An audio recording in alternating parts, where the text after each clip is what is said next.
ಉದಯ ಗೀತೆ ಕೇಳಿ ಬರ್ತದೆ. ಆದರೆ ಹಲವು ಉಸ್ತವಾದ ವೇಣುಗಳು ಅಮುಗ ಸ್ವರವು ಸಮಿತವಾಗುತ್ತದೆ. ಈ ಎಲ್ಲ ಪರಂಪರೆಗಳ ಅರ್ಥವೇನು? ಇವುಗಳ ಪುತ್ರಿಯಾಗಲು ವಿಪತ್ತು ಸಂಭವಿಸಬಹುದು. ಆ ಈಶ್ವರ, ಈ ಗಾದಲ ಲಟದಲ್ಲಿ ಎಂತಹ ಪಂಡಿತ ಕಥೆಯನ್ನು ಬರೆದೆಯೋ ನೀನು.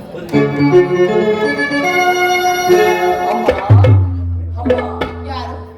ಪುತ್ರ ಬಾಪು, ನಿನ್ನ ಸಲುವಾಗಿ ಕಾಕೊಂಡಿದ್ದೇನೆ. ರಾತ್ರಿ ಎಲ್ಲವೂ ನಿದ್ದೆ. ಈಗಿನ ಯುದ್ಧಕ್ಕೆ ಹೊರಟು ನನ್ನನ್ನು ಆಶೀರ್ವದಿಸಿದ ಜನನಿ. ಕುಮಾರ, ಯುದ್ಧಕ್ಕೆ ಯಾರು ಕಂದ? ಈ ಬಾಹುಬಲಗಳ ಶಕ್ತಿ ಯುದ್ಧದ ಸಲುವಾಗಿ ಯಾರ ಸಹಾಯ ಬೀಳುವುದಿಲ್ಲ. ತಿಳಿದಿದೆ ಕಂದ, ಅದು ನಿನ್ನ ಡಾಂಬಿಕ ಪ್ರದರ್ಶನ ಪ್ರಮಾಣ ತಿಳಿದಿದೆ. ಅಮ್ಮ ಕ್ಷತ್ರಿಯ ಯುದ್ಧವಮ್ಮ. ಕುಮಾರ, ಈ ಶಾಂತಿ ದೇವತೆ ನಿರಾಕರಿಸಿ ಘೋರ ಯುದ್ಧಕ್ಕೆ ಆಹ್ವಾನ ಕೊಡಬೇಕು ಕಂದ. ಅಮ್ಮ ವಾಕ್ಯಗಳನ್ನು ಕೇಳಿ 100 ಜನ ವೀರಭದ್ರರನ್ನು ಎತ್ತ ಮಾತೆಯಾದ ನೀನು ಕೇವಲ ಅಲ್ಪ ಯುದ್ಧದ ಸಲುವಾಗಿ ಇಷ್ಟೊಂದು ಕಾತರ. ಅಮ್ಮ ಕುರುಕ್ಷೇತ್ರ ಇದ್ದ ಕ್ಷತ್ರಿಯ ಧರ್ಮ ಧರ್ಮವನ್ನೇ ಪಾಲಿಸುವನಮ್ಮ. ಕುಮಾರ, ನೀನು ಸಂಧಿಯನ್ನು ಸಮ್ಮತಿಸುವುದಾದರೆ ಪಾಂಡವರನ್ನೇ ಸಂಧಿಗೆ ಸಮ್ಮತಿಸುವ ಕಂದ. ಯುದ್ಧವನ್ನು ನಡೆಸಬೇಡ ಮಗನೇ, ನಡೆಸಬೇಡ.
ಅಮ್ಮ ಪತ್ನಿಯ ಮಾನವನ್ನು ನೋಡ್ತಾ ಎದುರುಕೊಳ್ಳಿದ್ದು ಒಂದು ಕ್ಷತ್ರಿಯ ಧರ್ಮವಲ್ಲಮ್ಮ, ಮಾನವ ಧರ್ಮ ಒಂದು ಅಲ್ಲವೇ ಅಲ್ಲ.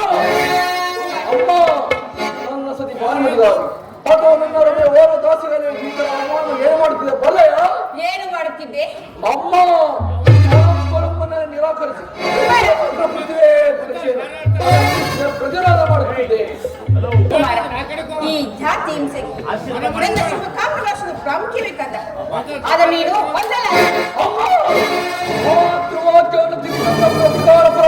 ನನ್ನ ಪಾಲನೆ ಕಟ್ಟಿದ ಬುದ್ಧಿಯಾದ ಚಿಂತ ಇಲ್ಲ. ಆಹ್ವಾನಿಸೇ ಬಿಡುತ್ತೇನೆ ಅಮ್ಮ. ಆಹ್ವಾನಿಸುವುದು ಇದರೆಲ್ಲ ಕುಮಾರ ನಿನ್ನ ಮುಕ್ತಿ ಬಂದು ಅಮ್ಮ ರತ್ನ ಸಿಂಹಾಸನದ ಸನ್ಮಾನದಲ್ಲಿ ಮುಡಿಗೆ ಆಸ್ತಿನವತಿನಿ ತಮ್ಮ ತಮ್ಮ ಮಾರ್ಗದರ್ಶನವನ್ನು ಕೈ ಹಿಡಿದಿರಲಿಲ್ಲ.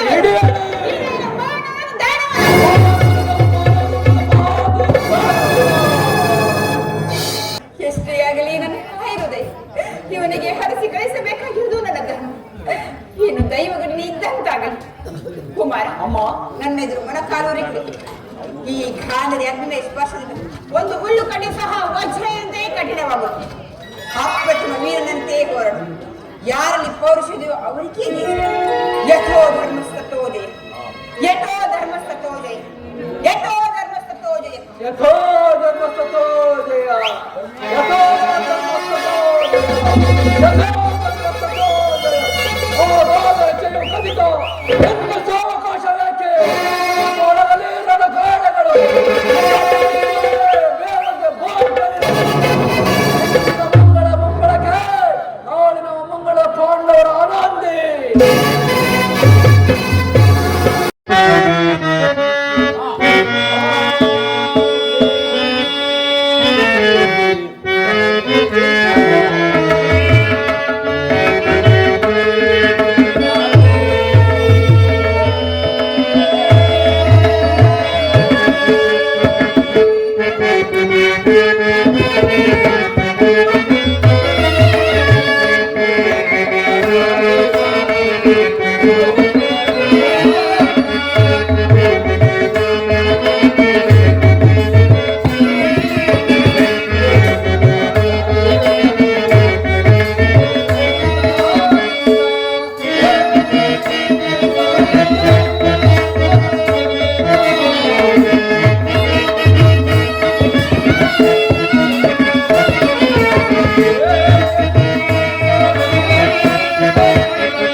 ಇನ್ನೇನು ವಿಜಯದ ಸೂರ್ಯ ಉದಯಿಸಿದಂತೆ ಎಂದು ಭಾವಿಸಿದನು.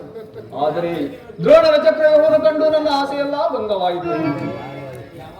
ಸ್ವಯಂ ದ್ರೋಣರೇ ನಿಂತಿರುವರು. ಈ ಸಮಯದಲ್ಲಿ ಅರ್ಜುನ ಇದ್ದರೆ ಚೆನ್ನಾಗಿತ್ತು. ಏಕೆಂದರೆ ದ್ರೋಣನ ಯುವ ಪದ್ಧತಿಯನ್ನು ಅರ್ಜುನನು ಮಾತ್ರ ಇರುತ್ತಿದ್ದನು.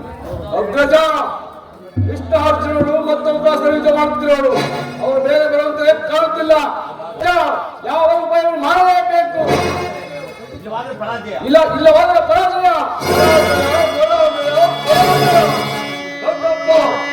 ಇದೆಂತಹ ಮಾತು ದೊಡ್ಡಪ್ಪ. ನಿಮ್ಮ ಕೈಯಲ್ಲಿ ಗದೆ ಇರುವಾಗ ಪೂಜ್ಯ ಪಿತಾಮಹದ ಕಪಿಧ್ವಜವು ಯುದ್ಧ ಭೂಮಿಯಲ್ಲಿ ಆರಾಡುತ್ತಿರುವಾಗ ಪಾಂಡವರಿಗೆ ಅಪಜಯವೇ. ಈಗ ಒದಗಿರುವಂತಹ ಆಪತ್ತಾದರೂ ಏನು ತಂದೆ? ಕುಮಾರ ಏನು ಹೇಳಲಿ ಕುಮಾರ. ದ್ರೋಣನ ಚಕ್ರವನ್ನು ಬೆಳೆಸಲು ನಮ್ಮಿಂದ ಸಾಧ್ಯವಲ್ಲ. ಅರ್ಜುನನು ಯುದ್ಧ ಭೂಮಿಯ ಇನ್ನೊಂದು ಪಾಶದಲ್ಲಿ ಯುದ್ಧ ಮಾಡುತ್ತಾನೆ.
ಕೇಳುವುದಕ್ಕೋಸ್ಕರವಾಗಿಯೇ ನಾನು ಅಭಿಮನ್ಯು ನಿನ್ನ ಯುದ್ಧೋತ್ಸವವನ್ನು ನಾನು ಅಭಿನಂದಿಸಲು.